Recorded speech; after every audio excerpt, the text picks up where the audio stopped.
नमस्कार मित्रांनो, आज आहे भाऊबीज. तर चला आता मला व्हायचं आहे रेडी. तर मी झाले आता रेडी आणि आपल्याला नंतर जायचं आहे बाहेर.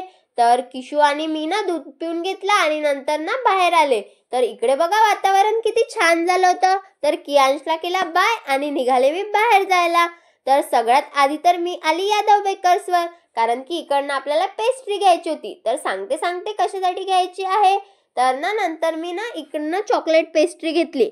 तर थोड्याच वेळात ना मी दादाकडे आली. दादाला ओवाळायचं होतं. तर दादाला दोघांना पण ओवाळून घेतलं आणि नंतर चला दादाचा ना आज तर बर्थडे आहे, तर म्हणून मी केक आणला होता. तर चला पेस्ट्री कट केली आणि नंतर त्याला भरवली. तर आमचं भरवणं तर पहिले काय फोटोज काढायचे होते. तर फोटो काढून घेतले आणि नंतर मी त्याला पाया पडत होते. बघा कसा मारत होता. तर नंतर आम्हाला फोडायचे होते फटाके. तर आम्ही गेलो वरती. मग मी आली घरी आणि घरचं सगळं आवरलं आणि आईला आणि मला जायचं होतं बाहेर. तर आम्हाला बाहेर जायचं होतं. तर कोणी गेस करू शकते का कुठं जाणार आहे. तर त्याआधी आम्ही आलो बाळापूरला. तर हे छोट्या छोट्या गल्ल्यातून गाडी टाकली. जाणार रस्ता कुठं आहे तर ते तर काही माहितीच नाही आहे. नंतर ना बाळापूरमध्ये आम्ही एका चुन्नू मुन्नू शॉपमध्ये आलो. तर इकडनं आम्हाला कपडे घ्यायचे होते. तर कपडे घेतले पण तिथं तर काही आवडलेच नाही आहे. तर मग दुसऱ्याकडे आलो. तर इकडे आवडले आणि निघालो आम्ही परत जायला. तर रस्त्याने लागलो आणि नंतर ना पेट्रोल भरायचं होतं. तर म्हटलं चला आधी पेट्रोल भरून घेऊया आणि नंतर हायवेला आलो. तर चला सरळ सरळ आता पोहोचलो आपण. कुठं पोहोचणार आहे माहिती आहे का. अरे दिवाळी आहे, मामाकडे तर जाणारच. तर आता आम्ही आलोय मामाकडे आलो आणि बघतो तर काय बाहेर एवढ्या सगळ्या चपला. तर घरात येऊन बघा सगळे कसे बसलेले होते. कोणाच्या गप्पा चालू होत्या तर कोणी बाळासोबत खेळत होते. आणि केतू बघा. तर नंतर आईने आणि मी जेवण करून घेतलं. तर हे बघा मामीने बनवलं होतं छान. आणि नंतर ना आम्ही रामला बघा काय आणलेलं आहे. सोन्याचं आणलं होतं ते. त्याचं ना आज जावळे पण झाले होते सकाळी. आणि तो बघा कसा रडत होता.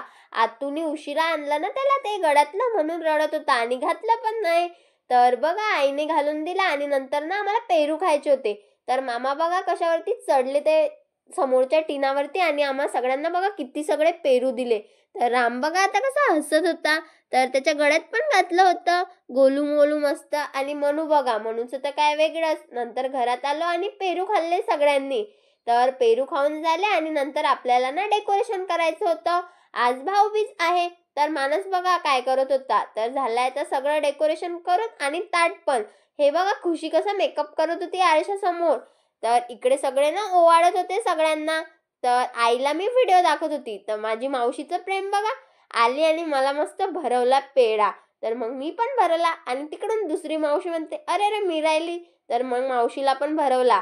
तर नंतर ना सगळे ओवाळत होते. तर चला म्हटलं आपण ते भांडे काढून देऊया. तर भांडे काढले आणि इकडे बघा राम कसा खेळत होता. मला सगळे म्हणत फोटो काढतात, त्याचे फोटो काढले आणि नंतर ना मनूला ओवाळलं.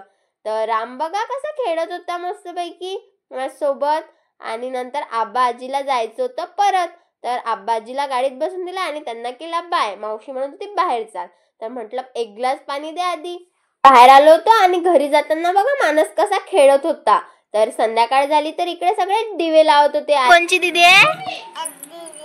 अंजू दीदी आहे. तर ना आब्बा आजीची जायची गडबड होती. तर मामाला तर ओवाळायचं बाकीच होतं. तर मग आम्ही सगळ्यांनी मामाला पण ओवाळलं. तर नंतर अनु बघा कशी खेळत होती, काय बडबड करत होती तिचंच तिला माहिती.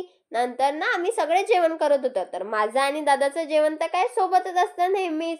तर विरू बघा चेरीचं पॅकेट फोडून दे म्हणते दीदी, अंजू दीदी म्हणते मला. नंतर ना इकडे चुलीवरती आईने भाकर टाकली होती. तर ते सगळे जेवायला बसले होते तर मग मलाच बघायचं होतं. तर